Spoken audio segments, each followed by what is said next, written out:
अथ श्री कनकधारा स्तोत्रम् अंगं हरे पुलकभूषणमाश्रयन्ती भृङ्गाङ्गनेव मुकुलाभरणं तमालम् अङ्गीकृताखिल विभूतिरपाङ्गलीला माङ्गल्यदास्तु मम मङ्गलदेवतायाः मुग्धा मुहुर्विदधति वदने मुरारे प्रेमत्रपा प्रणिहितानि गतागतानि मालादृशोर्मधुकरीव महोत्पलेया सा मे श्रियं दिशतु सागरसम्भवायाः आमीलिताक्षमधिगम्य मुदा मुकुन्दम् आनन्दकन्दमनिमेषमनङ्गतन्त्रम् आकेकरस्थितकनीनिकपक्ष्मनेत्रम् भूत्यै भवेन्मम भुजङ्गशयाङ्गनायाः बाभन्तरे मधुजितश्रितकौस्तुभेया हारावलीव हरिनीलमयी विभाति कामप्रदा भगवतोऽपि कटाक्षमाला कल्याणमावहतु मे कमलालयायाः कालाम्बुदाळिललितोरसिकैटभारे धाराधरे स्फुरति या तडिदङ्गनेव मातुः समस्तजगतां महनीयमूर्ति भद्राणि मे दिशतु भार्गवनन्दनायः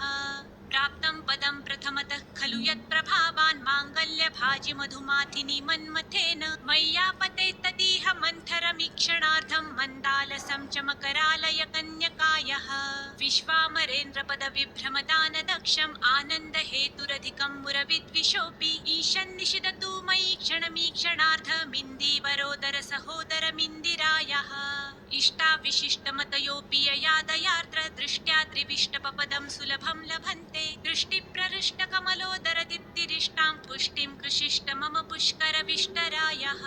दद्यादयानुपवनो द्रविणाम्बुधाराम् अस्मिन्न किञ्चन विहङ्गशिशौ विषण्णे दुष्कर्म घर्ममपनीय चिराय दूरं नारायण प्रणयिनी नयनाम्बुवाह धीर्देवतेति गरुडध्वज सुन्दरीति शाकम्भरीति शशिशेखरवल्लभेति सृष्टिस्थिति प्रलयकेलिषु संस्थितायै तस्यै नमस्त्रिभुवनैकगुरोस्तरुण्यै श्रुत्यै नमोऽस्तु शुभकर्मफलप्रसूत्यै रत्यै नमोऽस्तु रमणीयगुणार्णवायै शक्त्यै नमोऽस्तु शतपत्रनिकेतनायै पुष्ट्यै नमोऽस्तु पुरुषोत्तमवल्लभायै नमोऽस्तु नालिकनिभाननायै नमोऽस्तु दुग्धोदधिजन्मभूम्यै नमोऽस्तु सोमामृतसोदरायै नमोऽस्तु नारायणवल्लभायै नमोऽस्तु हेमाम्बुजपीठिकायै नमोऽस्तु भूमण्डलनायिकायै नमोऽस्तु देवादिदयापरायै नमोऽस्तु शारङ्गायुधवल्लभायै नमोऽस्तु देव्यै भृगुनन्दनायै नमोऽस्तु विष्णोरुरसीस्थितायै नमोऽस्तु लक्ष्मै कमलाललायै नमोऽस्तु दामोदरवल्लभायै नमोऽस्तु कान्त्यै कमलेक्षणायै नमोऽस्तु भूत्यै भुवनप्रसूत्यै नमोऽस्तु देवादिभिरर्चितायै नमोऽस्तु नन्दात्मजवल्लभायै सम्पत्कराणि सकलेन्द्रियनन्दनानि साम्राज्यदानविभवानि सरोरुहाक्षि त्वद्वन्दनानि दुरिताहरणोद्यतानि मामेव मातरनिशं कलयन्तु मान्ये यत्कटाक्षसमुपासनाविधि सेवकस्य सकलार्थसम्पद सन्तनोति वचनाङ्गमानसै त्वां मुरारिहृदयेश्वरीं भ सरसिजनिलये सरोजहस्ते धवळतमां शुकगन्धमाल्यशोभे भगवति हरिवल्लभे मनोज्ञे त्रिभुवनभूतिकरि प्रसीद मह्यम्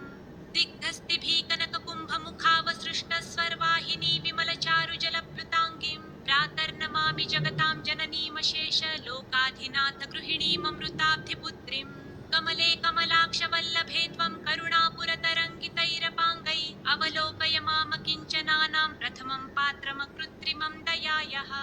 देवी प्रसीद जगदीश्वरी लोकमातः कल्याणगात्रि कमलेक्षण जीवनाथे दारिद्र्यभीतिहृदयं शरणागतं माम् आलोकय प्रतिदिनं सदयैरपाङ्गैः स्तुवन्ति ये स्तुतिभिरमूभिरन्वहं त्रयीमयीं त्रिभुवनमातरं रमां गुणाधिका गुरुतर भाग्यभागिनो भवन्ति ते भुवि बुधभाविताशयाः इति श्रीमच्छङ्कराचार्यकृत श्रीकनकधारा स्तोत्रं सम्पूर्णम्।